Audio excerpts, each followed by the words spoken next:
Alright, so I just got done watching Gundam Gquuuuuux, or Gundam Gquuuuuux, or Gundam Gquuuuuux, the new anime by Studio Khara and Sunrise, and I'm just going to assume you already know what the gist is with this, honestly.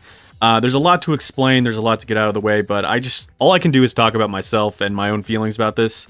It's a hard anime to discuss, really. It has a lot of good to it, a lot of stuff that I really like, and a lot of stuff that I adamantly dislike. The stuff that I like mainly has to do with the first half. The first half I felt like was a really solid show. It wasn't maybe necessarily the best Gundam show. It was like Gundam Build Fighters in the sense that it's just entertaining and digestible, and for really any audience. You get this coming-of-age story with Amate, Nyan, and Shuji. It feels relatable in the sense that these characters don't really know their place in the world yet, and they're just using Gundams as a vessel for finding themselves.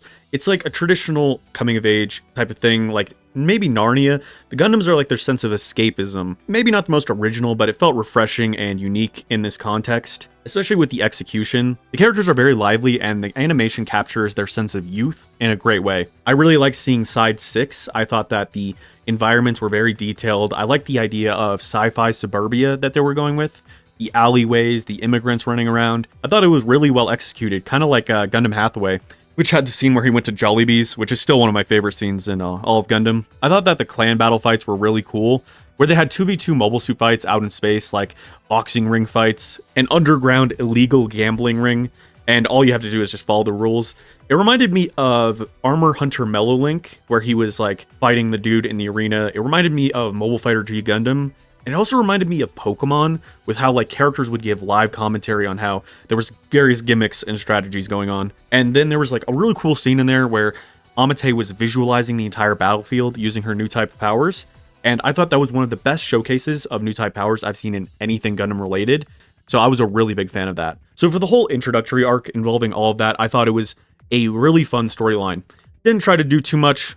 Was very refreshing. What I dislike about this anime has to do with its connection to UC, and what I would basically call multiverse postmodern slop. The best way I can describe this anime really is that it's like the FF7 remake of Gundam, where it takes pre-established continuity and lore and tries to make a meta-narrative around people's perception of Gundam, rather than the actual themes of Gundam. Basically like, okay, Char steals the Gundam, right? And all these meta elements come in, and there's like, oh yeah, there's another universe that is more like the original. We're intentionally disruptive of the original, and our universe is like it's breaking apart from fate. I feel like that doesn't really fit Gundam's grounded vibe that most of us like, and moreover, it just feels very reductive and repetitive by now. I mean, we've all seen Spider-Verse, we've all seen like a million multiverse movies now. At least the American market is pretty tired of it. And the real problem with it, besides it just being annoying and reductive, is that I feel like it just clashes with the first arc. The problem with Amate, Nyan, and Shuji is that they're kind of very selfish and reactive characters. They have very simple goals that is very small, but then the story tries to introduce these different characters like Shalia Bull and Kaisilia Zabi that have these power grab plans revolving around massive plot devices. And they try to implement Amate and Nyan into that, where they're very small people that don't have branching goals.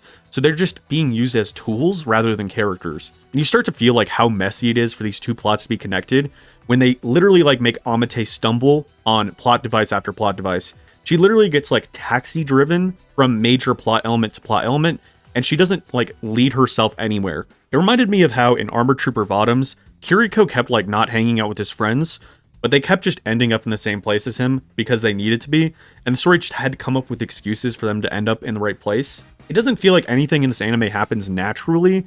It feels like quite literally Amate is being guided by fate, and you could excuse that with the meta element like, okay, this is supposed to happen, but that's just lazy in my opinion to write off contrivances as part of the story. You're not clever at this point, we all know what you're doing, dude. And then there's the final 3 episodes, which are just a total rush job. You get so many different plot elements and fights like shoved down your throat all at once that it is literally impossible to digest anything that the show is throwing at you in a healthy way. My enjoyment of the show just started dropping around episode 6, and I started just straight up zoning out during episode 10 because it felt like it completely jumped the shark. So with that being said, I'd say the anime is maybe like a D. I think it's one of my least favorite Gundam series, because at least the others aren't trying to do this postmodern thing. They're at least trying to tell their own story for the most part. And I much prefer good new ideas over the same thing like given to me on a unholy platter.